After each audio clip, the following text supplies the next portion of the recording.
Hey guys, today's January 20th. That means we're reading Philippians chapter 1, verses 19 through 30. We pick right off where we left yesterday. Paul, if you remember, he's in prison and he's writing to the church of Philippi.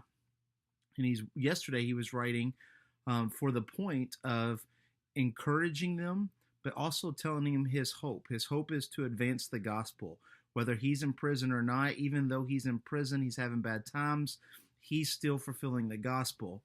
And then we see what we read today is kind of his living off of his example. He's saying, I'm in prison, I'm still sharing the gospel. And so now he's using that example and say, now we should live for the gospel. And we see some really great truths and some great verses that a lot of Christians use in here, but they're more powerful when we understand the context and the meaning. And we see all of this. He kind of, at the very beginning, he's basically saying, I hope that I am not ashamed. I hope that I bring everything that I possibly can to the gospel, whether I'm in body, whether I'm alive and I'm sharing the gospel, or if I die, I hope that I can further the gospel. Everything with Paul was for the gospel. And that's just kind of an amazing feat. But we can see in verse 21, he says, For to me to live is Christ, and to die is gain. And if I am to live in the flesh, that means fruitful labor for me. Yet I am hard pressed between the two.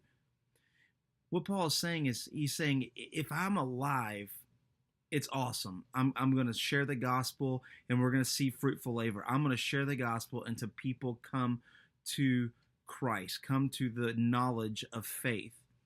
But then we see his really heart's desire while he's sitting in prison. He knows he's going to be going to kind of death row here very shortly. He's going to go to the executioner, and he says, but I'm really hard pressed.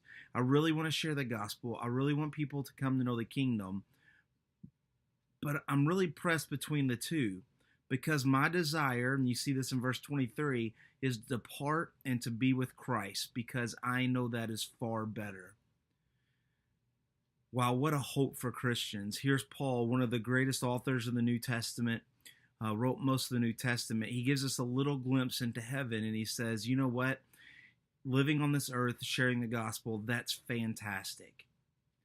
But man, I really want to be in heaven. I really want to depart from this world and be with God, because that's far better. And what a hope we have as Christians, that there's something better on the other side. But Paul didn't give up. He said, that's what I want to do, but I understand that to remain in the flesh is more necessary on your account. Paul understood that to remain here on earth was necessary not only for the church of Philippi's account, but for the whole church, for the kingdom of God. What better aspect can we look at our life when we can say, this world's going to be better because we are left here, because we know we're doing the things of God, we know we're sharing the gospel, and we know that we are impacting others' lives. This world is going to be different because I live, because you live, because we know we are living for the kingdom of God. Guys, I love the book of Philippians. It's a great book, and we're going to read a lot more, and I'm so glad we're doing this together. God bless. We'll see you tomorrow.